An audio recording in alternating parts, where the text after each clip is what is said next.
Alrighty guys, this shit right here just towed in. Oh my goodness, look at all this guys. When you see all of this, that's always a bad sign. Cousin Pookie just worked on this thing, put a radiator in it, okay? And guess what? It's still freaking overheating. Now, how many miles on this thing? What kind? This is like a 2050, 142, 152. Let's take a look at something right quick. I want to see, did Cousin Pookie in fact do a radiator, okay? Now, yeah guys, looking at that looked like a new radiator, right? Right, okay, but I don't know, I just started it up. Shouldn't have no high pressure. Okay, yeah, I'm full of coolant, my reservoir's full. Guys, we gotta go on a test drive. First thing I need to do is duplicate it to see if it's overheating. All right, if it's not overheating, then there's no problem. Damn, Cousin Pookie didn't put nothing back on. Shame on this guy. All right guys, let's do this. Let's go test drive. This seems like a safe enough car to test drive. Let's get it. Alrighty guys, y'all see where I'm at, man? This is the worst feeling, man. Y'all see that temperature in? Yes, let me pull in here guys, let this thing cool off guys. Oh my goodness, this is the one I'm on a test drive on. That's why test drives are so freaking risky guys. 152,000 miles Durango. Cousin Pookie just put a radiator on it, right? So I'm out driving it, trying to see if I can duplicate it.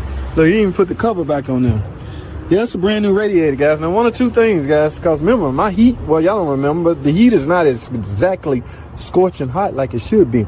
So one of two things Cousin Pookie didn't do. He didn't properly bleed it, or it just got other problems, okay? Now, one thing you can do, that's hot, and grab the bottom. Just doing some temp comparison. They both, that one's a little cooler than this one. However, I had to pull over, guys. Remember, it's all aluminum. If you run this engine, if you run it extremely hot, you can start warping heads. Y'all stay tuned. Alrighty guys, I've been in the gas station 5-10 minutes. Hopefully this thing done cool down by now, because I cannot drive it. I refuse to drive this thing in an overheated state. Remember what I told y'all. This is a long video, by the way. It's all aluminum engine. Cannot withstand any kind of excessive overheating. Man, you would get symptoms like blown head gaskets, and people actually go in and replace head gaskets. These are multi-layered steel head gaskets. All right, what are the chances this soft aluminum cylinder head is giving out before those multi-layered steel head gaskets give out? Great. Yeah, not that the head to give out, it just warp. Okay, remember guys, it's soft aluminum. All right, it'll try to expand. Once it cool down, expand or retract back and forth, it will never be the same once they overheat. That's why a car, when I get a complaint from a customer and it has once excessively overheated, they done. You get an engine, okay? You're gonna get an estimate for an engine from me. All right, now, like I say, the only history on this thing is Cousin Pookie. Let me see, matter of fact. Yeah, that look new. That's new, guys. That radiator. We just had the radiator replaced. That's what she said. I said, who did it? Let me guess. How'd you guess? Yes, Cousin Pookie. Well, anyway, guys. Now, if they replaced the radiator because... Now, let me explain it like this. If they replaced the radiator because the radiator was physically leaking, and there was no overheating concern, only thing that was a problem was the radiator was leaking coolant. In other words, the complaint is coolant leak. Okay, yes, because you can have a coolant leak and not have an overheating concern. Let's say the complaint, she took it to Cousin Pookie and told him, I see coolant all over the ground. Ma'am, is it overheating? No, it's not overheating. I just see a lot of coolant. Okay, we found your coolant leak. It's the radiator. She say, do it. All right, he did it. Now she's having overheating problems. So you can look at it from this standpoint. If she having an overheating problem after the radiator was replaced, you can look at it like this. Cousin Pookie did not properly bleed the system.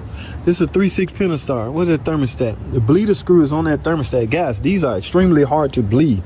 I told y'all, I have a bleeder funnel. I use that. Some guys use the vacuum setup. Okay, either way, whatever way you choose to use this, the goal is to get all the air out of the system. I use my bleeder funnel and the screw. It is extremely hard to get all the air pockets out of these. That's what I want to guess Cousin Pookie didn't do. Number one, I don't have no strong heater flow. And again, this is all based off the fact that she didn't have an overheating concern until after the radiator is put in. Are y'all following me? Please follow me here. That's the only time she having overheat. Now it's overheating ever since I got my radiator replaced. One could assume they didn't get all the air out, still got some air in the system, or what is it? What are the chances of another failed part? Let's say the water pump. Remember, guys, how you can test the water pump output. This is the JT quick way. Just turn the heater on, see how hot it get. All right, a water pump that has low output will not be able to circulate coolant through these little tiny ass heater hoses to the heater core and supply heat. All right, it just can't, because it's not. That's what low output means. It doesn't have enough output to circulate coolant throughout the system. That's the job of a freaking water pump. Circulate coolant throughout the system. All right, so if you ever suspect your water pump not doing its job, check it that way. I'm talking too much. Here's what I'm gonna do. Like I say, it's been up to like 10 minutes, 15 minutes now. So what I'm gonna do is try my luck. Where's the reservoir? Look, reservoir way up here. I mean, it still could be some air in the system. Here's what we're gonna do. We gonna give it a shot. I need a straight shot, guys. I need to go straight to the damn. Let me see where my hand at, where my temperature hand at now. All right, ooh, I'm on the half, guys. I gotta go. I gotta give it a shot. And I'm on E, 152,000 miles. All right, let me leave this gas station. Let's get us a shot, guys. Y'all stay tuned. Hold tight. Alrighty, guys. It's your boy. I made it in the shop, guys. Where my hand at? Ooh, not quite on H. Let me hurry up and shut this thing down, guys. Remember what I told y'all about? It's all aluminum cylinder head, all right? So let me shut this thing up and get it installed, and we're gonna go through some tests, all right? Y'all will hold tight, man. Don't go anywhere. I'll be right freaking back. Alrighty, guys. Like I say, we're back in the shop. I have let this thing cool down enough.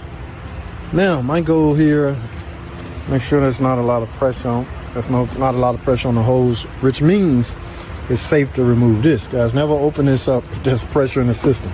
In fact, wait till the car cools down before you open up anything cooling system related. Here's my goal.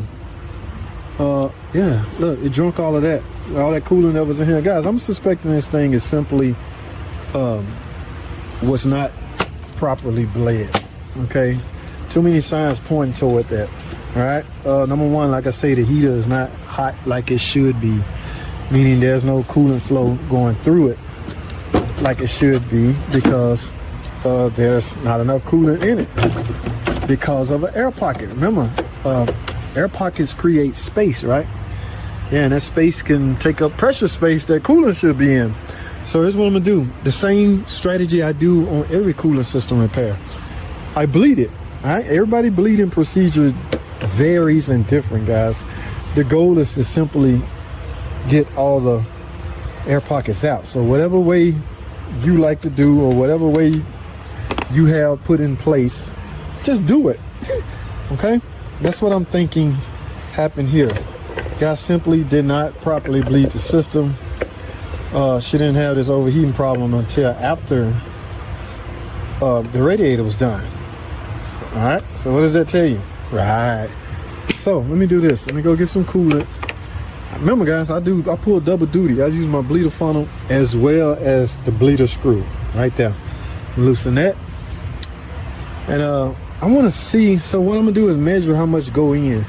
If I take almost a gallon or half a gallon in, yeah, it was simple. This system was not full, but I don't know yet. So let me go grab some coolant and my Phillips head screwdriver to unloosen that bleeder screw and see what happens. Y'all stay tuned.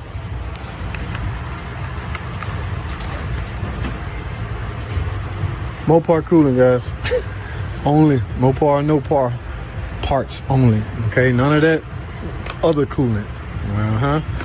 See, I thought I was gonna say something else then. Y'all ain't tricking me. All right, before you do that, JT, let's do this.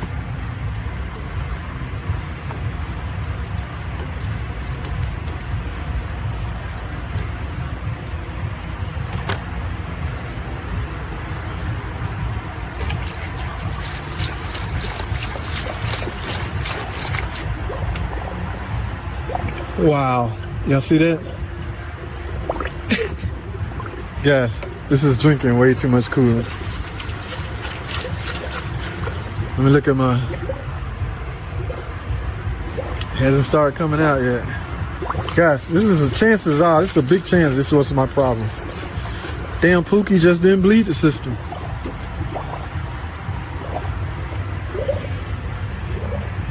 Yep, still not pouring out of there, but it's still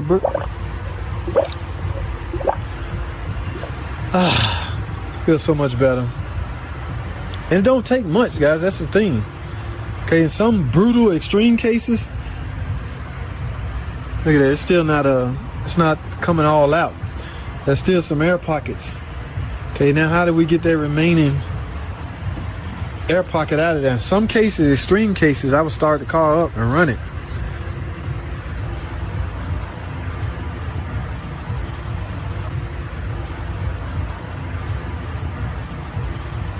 Now I'm gonna run it and see if I can build up some pressure in the engine,